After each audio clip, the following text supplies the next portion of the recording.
अपने अन्नमय कोश के लिए, कि उसके अंतर्गत दो पार्ट हो सकते हैं उसके। एक तो या तो हम उसको व्यायाम कराएंगे, व्यायाम भी कराएंगे और आसन का अभ्यास भी कराएंगे। दोनों का अपना अपना महत्व है। जो व्यायाम है वो एक प्रकार से आइसोटोनिक प्रैक्टिसेस है, आसन का अभ्यास है आइसोमेट्रिक अभ्यास है। अभी जो आइसोटोनिक प्रैक्टिस है उसका मतलब ये है कि इसमें ऑक्सीजन की और ऊर्जा की कंपेयर टू आइसोमेट्रिक प्रैक्टिस करते हैं तो उसमें ज्यादा खपत होती है, मतलब कि ऊर्जा ज्यादा चाहिए ये अभ्यास करने के लिए। सूक्ष्म व्यायाम है तो उसमें जॉइंट्स के लिए, लिगामेंट्स के लिए, टेंडन के लिए और कार्टिलेज के लिए का जो उपयोग ज्यादा होगा उसमें, तो उसके लिए ऊर्जा चाहिए। दूसरा कि स्थूल व्यायाम होगा तो उसमें मसल्स के लिए और शरीर के अंगों के लिए अच्छा सा व्यायाम होगा। दोनों में कॉमन बात ये रहेगी कि दोनों गतिशील अभ्यास रहेगा, है ना, द्रुत गति से। अब सूक्ष्म व्यायाम के अंतर्गत क्या आएगा? पवन मुक्तासन सीरीज 1, जो मैंने मतलब कि बैठ के जो हम अभ्यास करते हैं अपनी जॉइंट्स की मूवमेंट, अपर बॉडी की, लोअर बॉडी की मूवमेंट, गर्दन की मूवमेंट, कंधे की मूवमेंट, स्पाइन की मूवमेंट, ये सारी जो गति से जो करते हैं अभ्यास बैठे हुए, फिर लोअर बॉडी की मतलब कमर की, घुटने की, पैर की, पंजों की, उंगलियों की वगैरह वगैरह, ये होता है ये पवन मुक्तासन सीरीज 1 के अंतर्गत। ऑफ कोर्स आंख का व्यायाम वो भी इसके अंतर्गत आएगा, है ना, वो भी इसके अंतर्गत ही आएगा। अब दूसरे है सूक्ष्म व्यायाम, जो खड़े होके करने वाले, जो धीरेन्द्र ब्रह्मचारी जी ने बताया है, उसमें से कुछ सूक्ष्म व्यायाम हमारे सिलेबस में है, तो इसके बारे में डिस्कस मैंने आपको पहले से कर चुका। ये सूक्ष्म व्यायाम थेरेपी के लिए और फ्लेक्सिबिलिटी डेवलप करने के लिए शरीर बहुत जरूरी अभ्यास होता है, थेरेपी के लिए भी बेस्ट होता है। दूसरा अभ्यास होता है स्थूल व्यायाम का, ये भी उसमें पांच स्थूल व्यायाम धीरेन्द्र ब्रह्मचारी जी ने बताए हैं।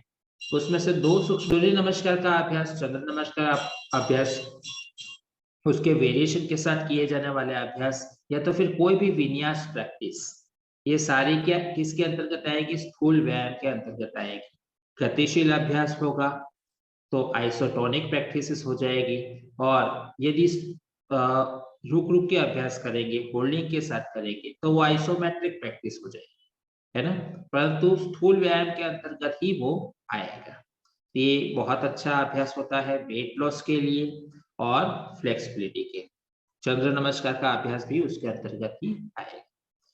तो उसके बाद में तीसरा जो है शारीरिक अभ्यास में, वो है आसन का अभ्यास।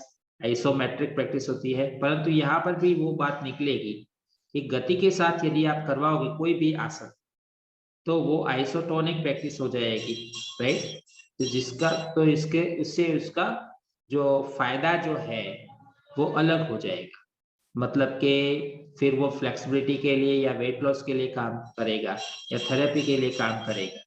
और होल्डिंग के साथ करोगे, जिस प्रकार से स्थिरता के लिए आसन का अभ्यास का प्रैक्टिसेस कही गई है पतंजलि मुनि के हिसाब से या तो फिर दूसरे योगिक ग्रंथों के हिसाब से, इस प्रकार से प्रैक्टिस करते हो तो आइसोमेट्रिक टाइप की प्रैक्टिस हो जाएगी, जिसमें ऊर्जा की खपत कंपेयर टू कम रहेगी, ऑक्सीजन की खपत भी कंपेयर टू कम रहेगी, तो जिससे शरीर में अलाइनमेंट आएगा, आंतरिक जो अंग है वो ज्यादा मजबूत होगी।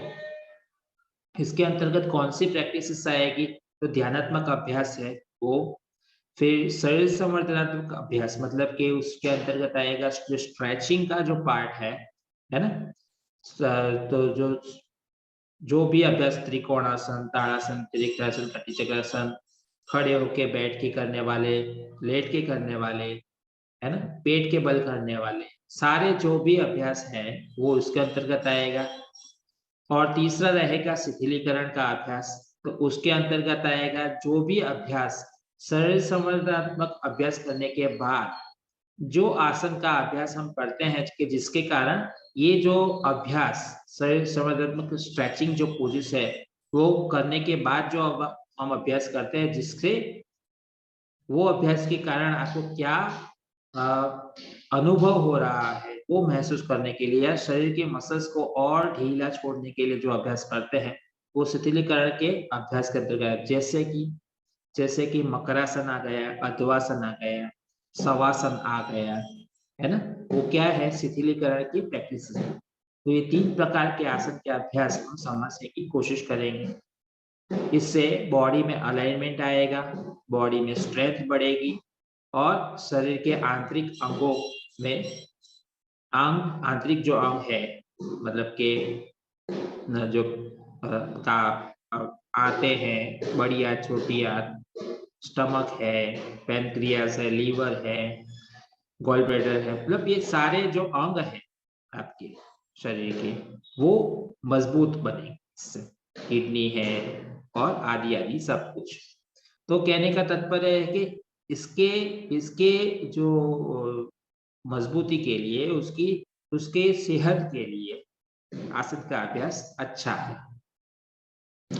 तो इस प्रकार से हम देख सकते हैं कि एक प्रकार से गतिशील अभ्यास, एक प्रकार से स्थिरता के साथ अब अभ्यास करते हैं। जिस प्रकार का हम अभ्यास करेंगे उस प्रकार के हमें लाभ मिलेंगे और उसकी खास बेनिफिट हमें मिलेंगे।